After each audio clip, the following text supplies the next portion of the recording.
Hello नमस्कार, welcome to inculcate learning. तो DElEd का कोर्स 506 एनआईओएस का मटेरियल प्योरली एनआईओएस के मटेरियल से मैं ये कोर्स कंप्लीट कराने की कोशिश कर रही हूँ। ठीक है, तो इसमें कोई भी एक्स्ट्रा चीज मैंने ऐड नहीं की है। ब्लॉक सेकंड हमें डिस्कस करना है क्योंकि ब्लॉक 1 में 2 यूनिट थी, वो हम कर चुके हैं। अंडरस्टैंडिंग द चाइल्ड और एक और यूनिट जो हेरिडिटी और एनवायरमेंट से रिलेटेड थी। सेकेंड ब्लॉक में जो भी 3, 4 या 5 यूनिट्स होंगी, 4 I think, so personality development पे फोकस करेंगे अब हम बच्चे के, कि बच्चे के डेवलपमेंट पर्सनालिटी को कैसे डेवलप करना है बच्चे की। ओके, सो उसके ऊपर फोकस रहेगा। उसी संदर्भ में अपनी यूनिट 3 जो है वो सामने आती है इस कोर्स की, जो बात कर रही है developing personality and it's assessment, की पर्सनालिटी कैसे डेवलप की जाए प्लस उसका असेसमेंट कैसे किया जाए। सो ऑब्वियसली मैंने चैनल के ऊपर जो है पर्सनालिटी से रिलेटेड चीजें करवा रखी हैं। पर्सनालिटी की एक प्लेलिस्ट भी है, सो आप वो देख सकते हैं। और उस चीज वहां जो मैं चीज करवा चुकी वो मैं रिपीट नहीं करूंगी, मैं आपको बता दूंगी कि मैंने करवा रखी है, वो देख लीजिएगा और कहेंगे तो मैं आपकी प्लेलिस्ट में भी ऐड कर दूंगी। Okay, so this is presented by me Raveena. Videos informative लगे तो इनकलकेट लर्निंग को लाइक शेयर सब्सक्राइब कर दीजिएगा, इट्स एब्सोल्युटली फ्री। तो चलिए जी शुरू करते हैं पर्सनालिटी से रिलेटेड। तो पर्सनालिटी का मतलब क्या नेचर है इसका, या क्या कॉन्सेप्ट है ये।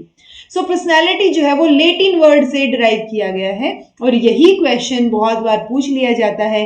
सो DSSB वाले स्टूडेंट्स के लिए जो ऑब्जेक्टिव एग्जाम देंगे कॉम्पिटिटिव, सो उसके अंदर ये क्वेश्चन बन सकता है एक्चुअली, क्योंकि मतलब ना बहुत ज्यादा इजी ना बहुत ज्यादा टफ। तो ये ठीक है ये क्वेश्चन कि कहाँ से ड्राइव किया गया, तो ये लैटिन वर्ड पर्सोना से ड्राइव किया गया है। और ऐसा ही रिलेटेड सा क्वेश्चन जो है कोई की लैटिन वर्ड है या कौन सा वर्ड है, वो KVS के एग्जाम में भी पूछा गया था। सो ये यही एक क्वेश्चन बनता है अगर हम डेफिनेशन से या इसके डेरिवेशन से देखें कि कहाँ से ड्राइव किया गया है। ओके, सो पर्सोना का मतलब होता है जी लैटिन में रोमन एक्टर्स जो मास्क पहनते हैं वो।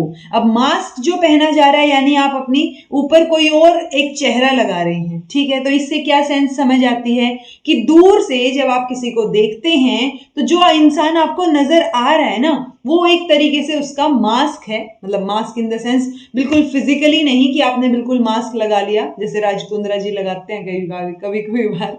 ठीक है, सो पॉइंट सिर्फ इतना सा है आपको समझाने का कि अगर आप दूर से, मान लो अब आप मुझे देख रहे हैं, सो मेरी पर्सनैलिटी जो भी आपको दिख रहा होगा ना, वो क्या है, एक मास्क है जिसको हम पर्सनैलिटी बोल देते हैं। ठीक है, इतना समझ आया। तो पर्सनालिटी क्या हो गया, टोटलिटी ऑफ एवरीथिंग, यानी किसी इंसान के बारे में उसके physical structure, emotional, mental, social, ethical या स्पिरिचुअल मेकअप जो उसका है उसको हम पर्सनालिटी बोलते हैं। ऑब्वियसली जब आप किसी को पहली बार देखते हैं तो आप सिर्फ फिजिकल स्ट्रक्चर या उस जो कैसे चल रहा है इंसान, कैसे हंस बोल रहा है, उसी से आप अंदाजा लगाते हैं कि इसकी पर्सनालिटी कैसी होगी। सो सिंपल टर्म्स में अगर बात करें तो पर्सनालिटी में क्या चीजें आ जाएंगी, the way you look, the way you dress, talk, walk, act. तो जो भी चीजें आप कर रहे हैं, कैसे आप दिख रहे हैं, कैसे आपकी ड्रेस है, कैसे आप बात कर रहे हैं, कैसे आप चल रहे हैं, कैसे आप एक्ट कर रहे हैं, या कैसे किसी भी बात पे आप कैसे रिएक्ट कर रहे हैं, तो वो सारी चीजें इसमें आ जाएंगी, वो पर्सनालिटी है आपकी। ओके, तो कैरेक्टरिस्टिक्स क्या होंगी पर्सनालिटी की। So personality is what one is, तो जो आप हैं वही आपकी पर्सनालिटी है। सो बेसिकली आप किसी, मतलब होता है ना पर्सनालिटी की भी एक पर्टिकुलर ट्रेट्स होते हैं कि वो आप में है तो आपकी पर्सनालिटी वैसी है। सो आप किसी और से ऐसे नहीं बोल सकते कि यार इसकी पर्सनालिटी से ये चीज मैं उधार ले लूं, सो आप बोरो नहीं कर सकते। ठीक है, so what ever is visible, जो आपको दिख रहा है वही अंदर उस इंसान के है। Personality of each individual is unique, definitely हर एक इंडिविजुअल, ऑब्वियसली हम इंडिविजुअल किससे बनाते हैं, हम एनवायरमेंट और हेरिडिटी के कॉम्बिनेशन से ही तो इंडिविजुअल को बनाते हैं, राइट। सो वो ऑटोमेटिकली यूनिक हो गया क्योंकि सबकी हेरिडिटी अलग अलग है, सबका एनवायरमेंट अलग अलग है। सो ओवरऑल पर्सनैलिटी भी सबकी अलग अलग ही होगी। इवन अगर हम ट्विंस की भी बात करें जिसमें हेरिडिटी बिल्कुल सेम है और अगर हम उनको एनवायरमेंट भी बिल्कुल सेम दें, ट्विंस ऑब्वियसली एक ही घर में पले बड़े हैं ना, सो उनकी भी पर्सनालिटी में कैरेक्टरिस्टिक्स जो होंगी वो आपको अलग अलग नजर आएंगी। इसीलिए कई बार आपने देखा होगा कि ट्विंस के साथ जो रहते हैं, जो उनके पेरेंट्स हैं या उनके जो फ्रेंड्स बनते हैं, वो आराम से पहचान लेते हैं कि अच्छा इनमें से कौन सा कौन है।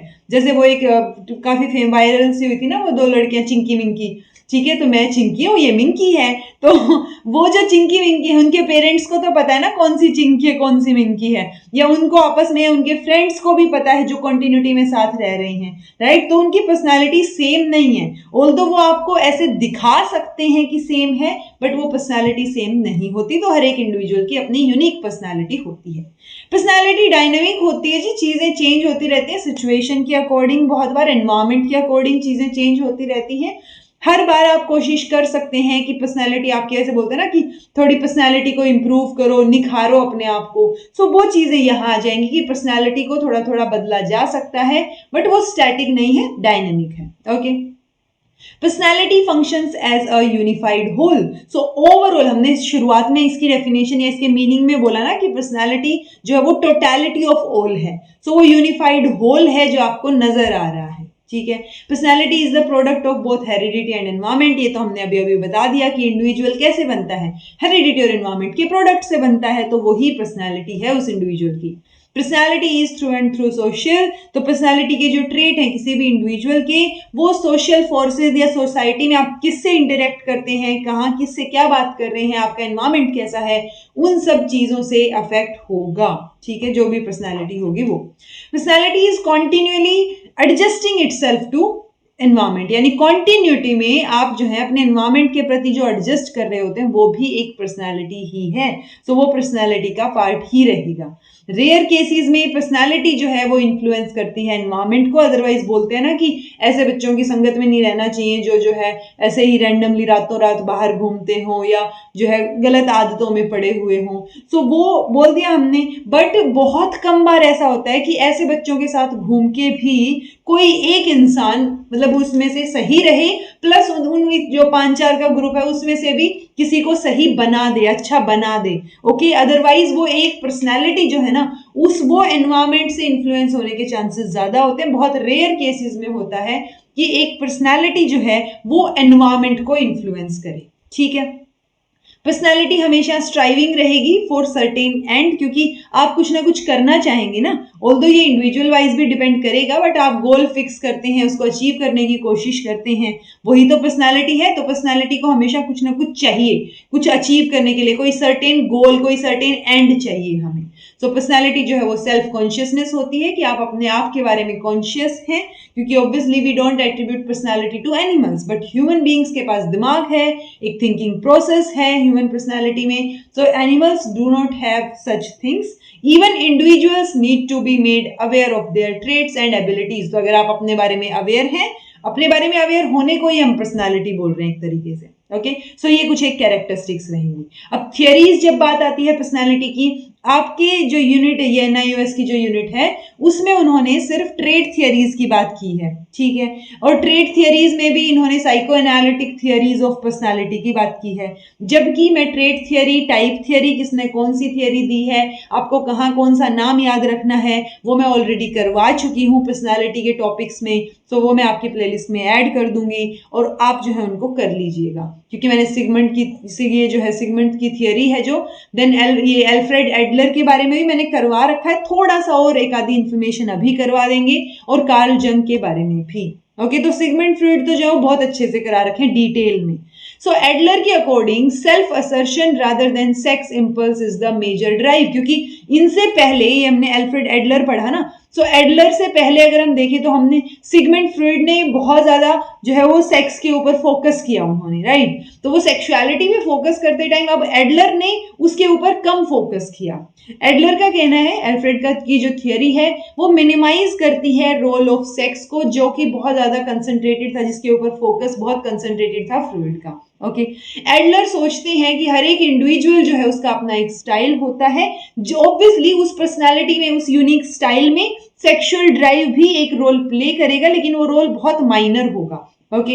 सो जो एडलर है उनका सोचना है कि अगर बचपन में आप इनएडिक्वेसी आपको देखने को मिलती है प्राइमरी जो, तो वो रिस्पॉन्सिबल है आपके आगे की इंफीरियोरिटी या सुपीरियोरिटी वाली फीलिंग्स के लिए। सो इंफीरियोरिटी सुपीरियोरिटी कॉम्प्लेक्स की बात इन्होंने की है, जो क्लास मैंने ऑलरेडी ले रखी है एडलर की, उसमें मैंने स्टेप्स की या स्टेजेस की भी बात की है, सो मेक श्योर आप वो देख लें।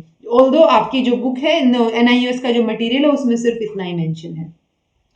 कार्ल जंग की अगर बात करें तो कार्ल जंग की जो पर्सनैलिटी कंसीडर करते हैं वो पर्सनैलिटी को, वो इंट्रोवर्जन एक्सट्रोवर्जन, ये मैंने ऑलरेडी करा रखा है, इंट्रोवर्ट एक्सट्रोवर्ट, कई बार जो है एम्बीवर्ट भी बोल दिया जाता है कि तीसरा पार्ट क्या है। ओके, सो कार्ल जंग का कहना है कि मेंटल एक्टिविटी जो होती है ना उसमें 4 डोमिनेंट फॉर्म्स होती हैं। इससे क्वेश्चन कई बार आ जाता है और ये हम बार बार फ्रिक्वेंटली नहीं पढ़ते, इसलिए हमारा क्वेश्चन गलत हो जाता है। ओके, नेट में भी एजुकेशन में इसका क्वेश्चन आ जाता है। तो sensation, thinking, intuition and feeling, तो ये 4 डोमिनेंट फॉर्म है कार्ल जंग के, कार्ल जंग ने जो बोली मेंटल एक्टिविटी के। ओके, तो हाँ अभी ओडिशा की जो क्लास कराई थी ना मैंने, उनमें था ये क्वेश्चन, उनमें आया हुआ था ये, ठीक है। सो सेंसेशन तो पूछा जा सकता है, DT+V में ध्यान से सुनिए, मेंटल एक्टिविटी की 4 डोमिनेंट फॉर्म है, मतलब आपके दिमाग में जो एक्टिविटी हो रही होगी उसकी, या तो सेंसेशन होगी, थिंकिंग, इंट्यूशन एंड फीलिंग। अब पॉइंट जो क्वेश्चन बनता है, या तो ये 4 पूछ लेंगे, इनको सीरीज में लगाना पूछ लेंगे, या फिर पूछेंगे कि इनमें से कौन से 2 रिलेटेड हैं। तो जो थिंकिंग और फीलिंग है वो पोलर ऑपोजिट है एक दूसरे के, थिंकिंग एंड फीलिंग, क्योंकि जो आप सोच रहे होते हैं, कई बार दिल और दिमाग दोनों अलग डायरेक्शन में होते हैं ना, आप सोच कुछ रहे हैं, करना कुछ चाह रहे हैं, लेकिन दिल जो फीलिंग है वो अलग चीज बोल रही है, राइट। तो ये दोनों एक दूसरे के ऑपोजिट हो गई।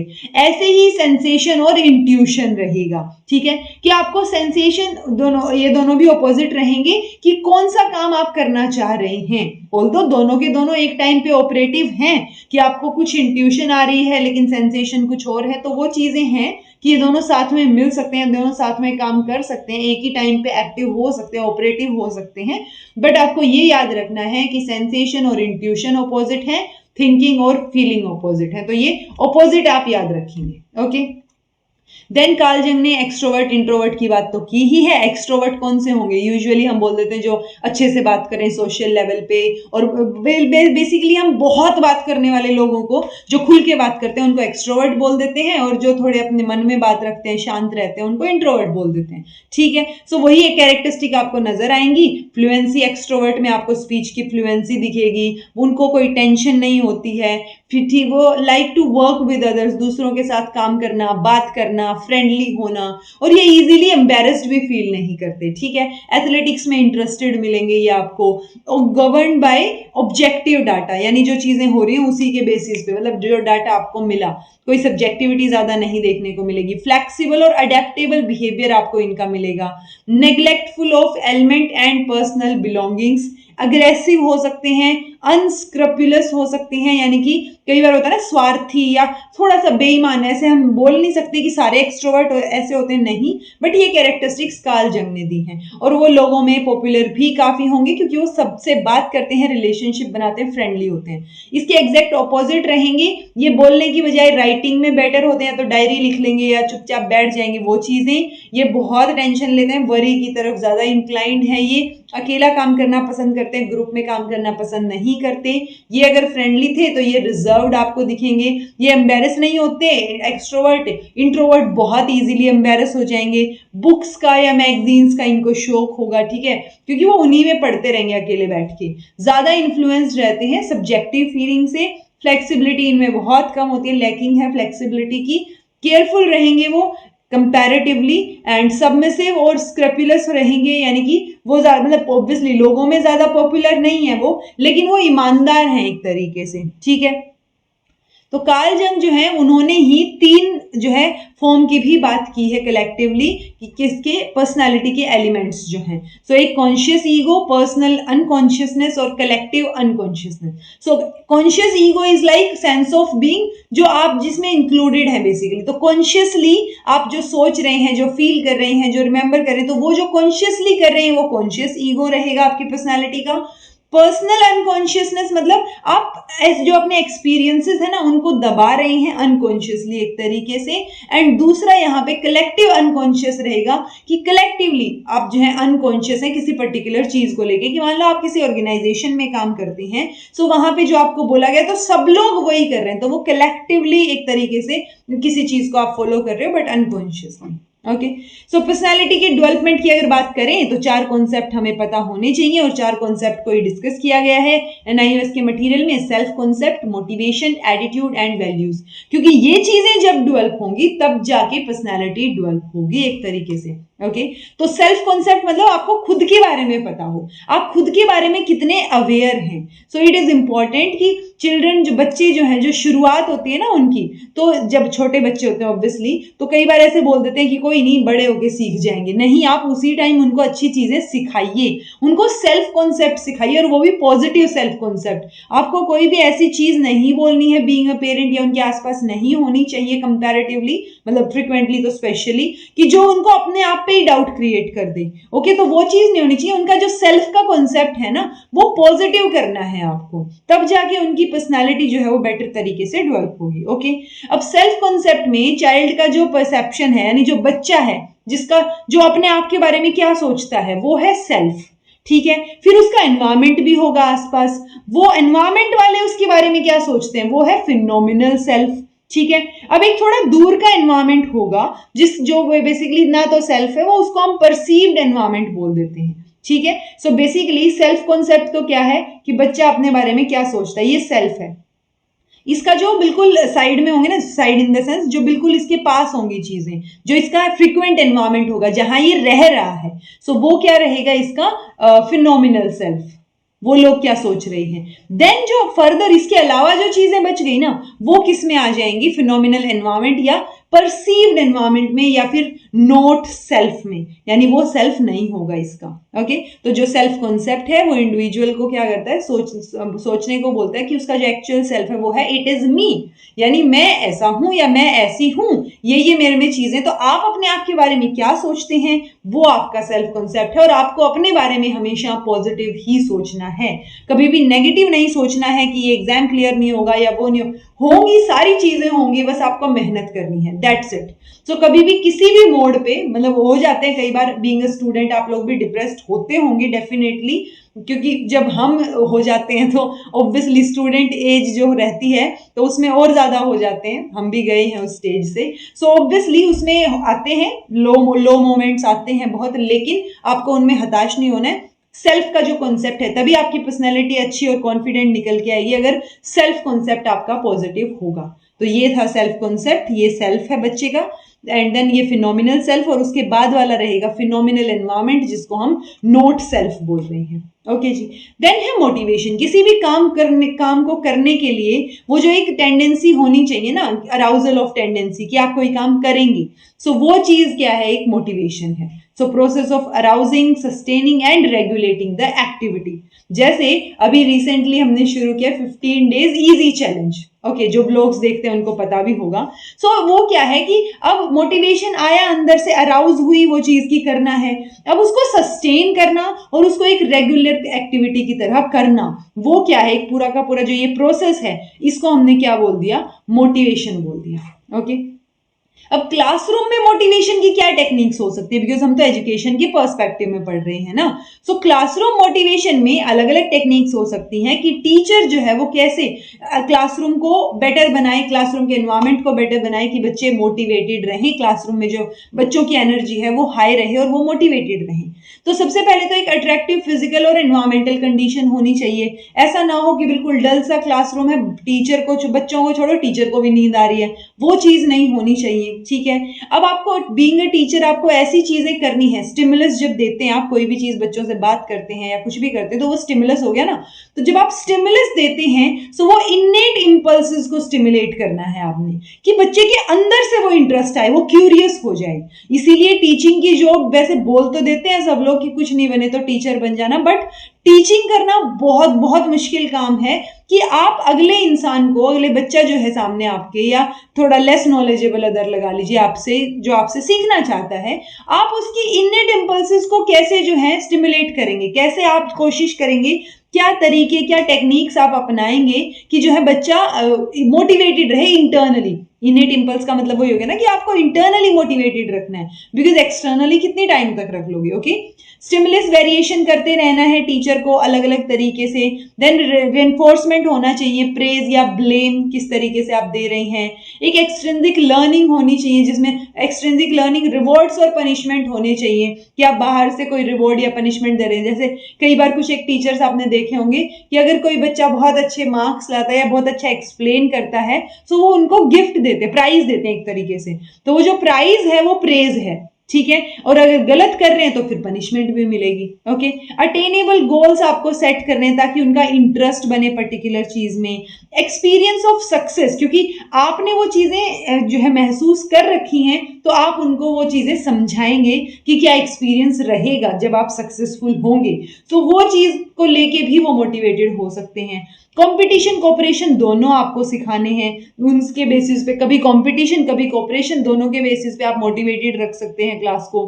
Pupils knowledge of their progress, यानी जो बच्चे ने पहले से सीख रखा है ना उससे आगे बताइए, उससे रिलेट करके बताइए, ताकि जो भी मतलब वो, और प्लस उसके साथ साथ बच्चे को अपनी प्रोग्रेस की नॉलेज भी रहे, क्योंकि अगर उसको पता होगा कि वो कहाँ उसकी कमी रह रही है या कहाँ क्या चीजें गलत और क्या सही हो रही हैं, सो वो अगर सही हो रही है तो वो थोड़ा और स्ट्रेंथन हो जाएगा उस पर्टिकुलर चीज में, और गलत हो रही है तो वो इंप्रूव करेगा। सो प्यूपिल को नॉलेज होनी चाहिए, तब जाके वो मोटिवेटेड रहेगा। ओके, नोवेलिटी आनी चाहिए क्लासरूम में भी, आपके पढ़ाने के तरीके में भी। इंडिविजुअल डिफरेंसेस जो है उनको आपको ध्यान रखना है, ताकि आप इंडिविजुअल डिफरेंसेस के बेसिस पे फर्दर क्लास को आगे चला सकें और आगे प्रोसीड कर सकें।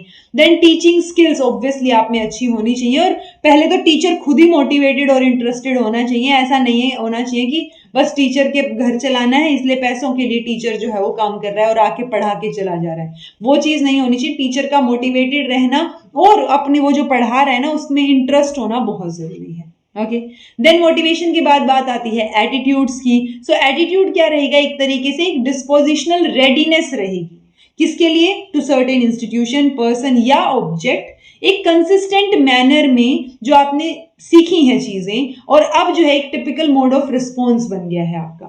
यानी कि कई बार बोल देते हैं ना उसका एटीट्यूड ठीक नहीं है। एटीट्यूड इज लाइक कि जैसे आप किसी से मान लो बहुत रूडली बात करते हैं तो और आपको कोई बोल रहा है कि एटीट्यूड सही नहीं है तेरा, सो वो एटीट्यूड का मतलब क्या हो गया वहां पे कि वो जो भी पर्टिकुलर चीज या सिचुएशन आपके सामने आ रही है आप कंसिस्टेंटली वैसे ही बिहेव कर रहे हो, सो वो एक तरीके से आपके एटीट्यूड में आ जाएगा। ओके, सो वो जो किसी का भी आपका कोई भी पॉइंट ऑफ व्यू भी हो सकता है, फूड के प्रति, ड्रिंक के प्रति, स्पोर्ट्स, मैच, किसी भी चीज के प्रति, वो भी एक तरीके से आपका एटीट्यूड होगा उस पर्टिकुलर चीज के लिए। ठीक है, सो एटीट्यूड हमेशा लर्नड और अडॉप्टेड रहेगा कि आपने वो सीखा है। अब आप जन्म से थोड़ी ना रूड हुए थे, किसी को देख के या आसपास कुछ हुआ होगा सिचुएशन या आपके एक्सपीरियंसेस ऐसे रहे होंगे तब जाके शायद ऐसे बने होंगे आप, तो एटीट्यूड जो है वो लर्नड और अडॉप्टेड रहेगा। देन बात आती है जी पर्सनालिटी डेवलपमेंट में वैल्यूज की। अगर हम वैल्यूज की बात करें तो वैल्यूज क्या होती हैं, what we believe, professed values, तो जो हम मानते हैं, जिनमें बिलीव करते हैं, जिनको प्रैक्टिस करते हैं एक तरीके से, और जिनसे हम एक्सपीरियंस करते हुए चीजों को सीखते हैं, वो हमारी क्या है, वैल्यूज हैं। अब वैल्यूज की पूरी लिस्ट दे रखी है, आपको रटने की जरूरत नहीं, बस इतना ध्यान रखिए जो जो अच्छी चीजें, सच बोलना, ट्रुथ, ब्यूटी, गुडनेस, कोऑपरेशन, करेज, तो ये जो जो अच्छी चीजें होती हैं किसी भी, ऐसे लगा लीजिए आइडियल इंसान अगर होगा तो उसमें क्या अच्छी चीजें होंगी, तो वो सारी अच्छी चीजों की लिस्ट जो है वो आपकी वैल्यूज में आ जाएगी। ठीक है जी, अब बात आती है कि आपको क्या क्या तरीकों से आप इनकलकेट कर सकते हैं वैल्यूज को बच्चों में, और उसमें एजुकेशन का पर्टिकुलरली क्या रोल रहेगा, क्योंकि इनकलकेट तो पेरेंट्स भी कर सकते हैं ना वैल्यूज तो बच्चे में, बट हम एजुकेशन के लेवल पे बात कर रहे हैं। तो मॉर्निंग असेंबली आप करवा सकते हैं, उस मॉर्निंग असेंबली में आप ऐसी चीजें जैसे प्रेयर करवाना, तो उसमें हम सिखाते हैं कि हाथ जोड़ के झुकना किसी के सामने, ठीक है, तो वो झुकने वाली फीलिंग कि आपसे भी, मतलब ऐसा नहीं है कि आप ही सबसे बड़े हैं तो ईगो ना आए। ओके, तो मॉर्निंग असेंबली में आप वैल्यूज दे सकते हैं उसके तहत। देन कंपल्सरी सब्जेक्ट, जो भी मतलब ये हम बोल रहे हैं ना कि मॉरल वैल्यूज या जो मीन्स हैं, ये वैल्यूज को आप एक कंपल्सरी सब्जेक्ट बना दीजिए ना। लेक्चर्स, एक्सटेंशन लेक्चर्स कर दीजिए। इट्स लाइक कोई बाहर से स्कॉलर आ रहा है और वो एक्सटेंडेड लेक्चर्स दे रहा है आपके यहाँ आके। ओके, डेक्लेमेशन कॉन्टेस्ट करा दीजिए इस टॉपिक के ऊपर या इससे रिलेटेड टॉपिक्स के ऊपर। ओके, स्किट या ड्रामाज होने चाहिए इनसे रिलेटेड, वो एक जरिया हो सकता है। जो अलग अलग बड़ी बड़ी हस्तियां हैं उनके बर्थडेज को सेलिब्रेट करना, इंटरनेशनल डेज को सेलिब्रेट करना, ये भी एक तरीका हो सकता है, ताकि आप उनके बारे में बताएं कि कितने वैल्यूएबल इंसान थे, क्या क्या वैल्यूज थी, क्या थिंकिंग थी, सो वो सारी चीजें उनके बारे में आप बता सकते हैं। यूज ऑफ मास मीडिया, उसका इस्तेमाल करके भी आप जो है वैल्यूज इनकलकेट कर सकते हैं। ओके। नेशनल सर्विस स्कीम यानी एनएसएस, उसमें अच्छी चीजें सिखाई जाती हैं। वैल्यू ओरिएंटेड मैगजीन्स जो हैं वो आपके स्कूल में आनी चाहिए, या वो चीजें हो वहां पे जो वैल्यूज प्रोवाइड करें, वैल्यूज को जो है प्रोवाइड करने का उनका मेजर फोकस हो। और ऑब्वियसली टीचर का रोल तो बहुत इंपॉर्टेंट रहेगा ही, कि टीचर जो है वो कैसे बच्चों में बेटर तरीके से वैल्यूज को इनकलकेट कर सकता है, उनका रोल मॉडल बन सकता है, बट उसके लिए पहले टीचर को खुद वैसा बनना पड़ेगा। ओके, सो ये अलग अलग तरीके हो गए वैल्यूज को इनकलकेट करने के। देन है जी methods of assessing personality. So personality assessment के मेथड्स मैंने करवा रखे हैं, 3 हैं, ऑब्जेक्टिव मेथड, सब्जेक्टिव मेथड या प्रोजेक्टिव टेक्निक। ऑब्जेक्टिव और नॉन, ये सब्जेक्टिव को हम स्टैंडर्डाइज और नॉन स्टैंडर्डाइज भी बोलते हैं। ये अलग अलग ये दे रखे हैं, तो यहाँ से क्वेश्चन बन सकता है, इट्स लाइक बीजी टेस्ट या ब्लैकी पिक्चर टेस्ट या जो है चिल्ड्रन परसेप्शन टेस्ट। तो ये जो चीजें हैं ना, ये आपको ध्यान रखनी है कि कौन सा टेस्ट कहाँ है। ओके, यूजुअली जो भी नाम से टेस्ट है ना वो सारे के सारे प्रोजेक्टिव टेक्निक में है, जैसे रोश का ink blot, then mosaic test, और ये फर्दर हमने अभी अभी पढ़ा था ना ब्लैकी पिक्चर टेस्ट या फिर बीजी टेस्ट। तो पॉइंट ये है कि आपको ये ध्यान रखने हैं कि कौन सी जगह पे हम कौन सी असेसमेंट यूज कर रहे हैं। ओके, सो ऑलरेडी मैंने करवा रखा है, प्लेलिस्ट में आपको चीजें मिल जाएंगी पर्सनालिटी से रिलेटेड। देन बात आता है टीचर का क्या रोल है पर्सनालिटी डेवलपमेंट में। Okay, in the personality development आएगा ये। सो बच्चों की पर्सनालिटी को अगर आप डेवलप करना चाह रहे हैं, सो टीचर को पूरी की पूरी अटेंशन बच्चों को देनी होगी। टीचर को पहले खुद डिसिप्लिन्ड रहना पड़ेगा, फेयर ट्रांसपेरेंट रहना पड़ेगा, तब जाके वो बच्चे जो है वही चीजें सीखेंगे, वो रोल रहेगा।